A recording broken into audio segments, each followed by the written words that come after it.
Now, Carlos, I heard an interview that you were in recently, and you were talking specifically about the church and a problem that arises in encouraging young African-American males to seek therapy. Can you speak on that a little bit? I think for me, and just a personal experience for me, the first time that I ran into a group of people was like Little League football coaches and men and struggling with things and having someone to come and like voice that to was the first like real step of like untraditional therapy. I think the next stage for us is introducing traditional therapy. Because being trained is very different from having a barbershop conversation. I believe like talking to people and seeing how like we are moving forward in mental health. I believe, like I said, COVID had a big stand on the way that we think about world and we think about mental health.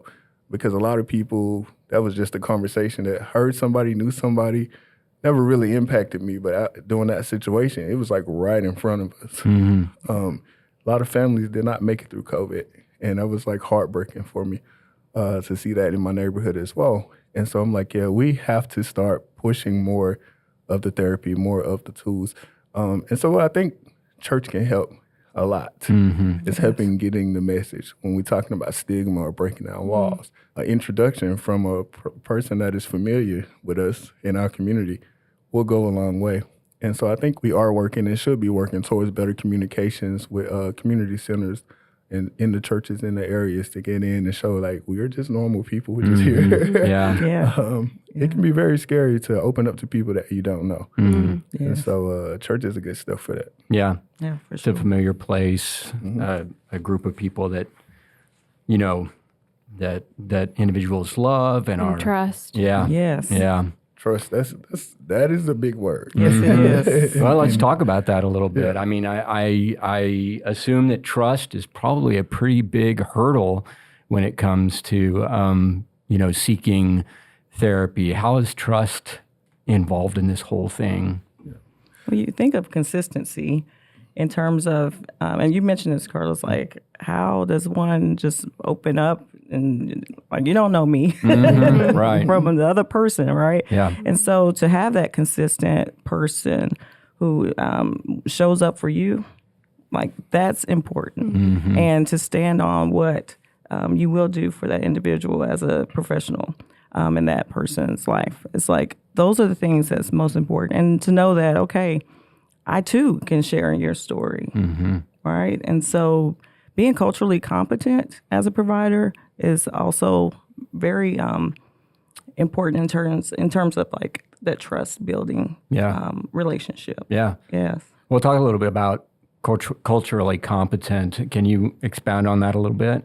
Yes, it's not so much, it's not a race factor. It truly is the trainings that one seek in their professional career to get a better understanding of that individual and meeting that individual where that person is in that moment.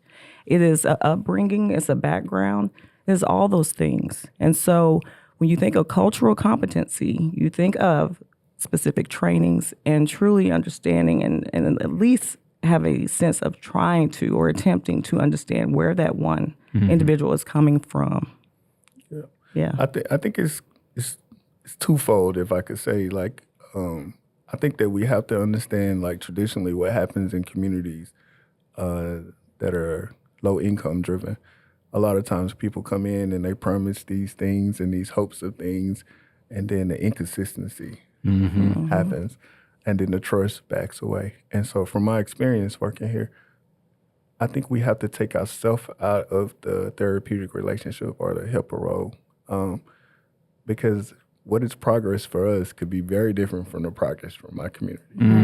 And so I used to tell clinicians all the time, it might start off with a 10-minute appointment, right? 30 minutes, 45 minutes, an hour, that might be too much. But if they are coming and you can get them to come back, then we're building consistency. And before trust, we have to build consistency, right?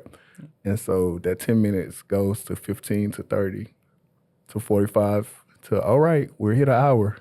I got to get you scheduled next week. Yeah. Right. And how do they feel whenever they're like, Wow, an hour has passed? Yeah, my life. Yeah. Like, what do you mean? I just found someone.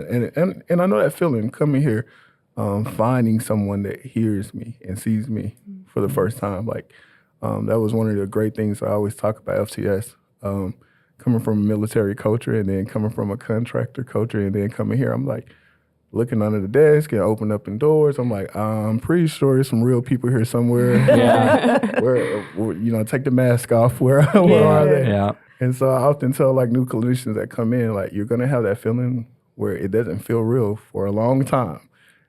Embrace the feeling and don't fight against it, and then you can move past that part and become a part of that culture. And that is what we have to offer to the community as well, to become part of the culture in the community as well. And so I've been very excited about the things FCS has been doing here lately, with like Juneteenth and setting up the booths and all that good stuff. That's great stuff to get us out there and in front of people to see that we are who the community reflects. And that's important. That is so important, Carlos. I'm glad you mentioned that, because that is about being present in the community. And so when one see that family and children services out in the community, like, we care. Yeah. We want to engage you in services, and you may not even know about the services we provide. We have over 70 programs, right? Right. And so that is such an important piece, is being present in the community. I personally have enjoyed attending the Juneteenth events and the Legacy Fest, and look forward to other events. So Family and Children's does a great job of presenting in the community and making sure that we are present. Yeah.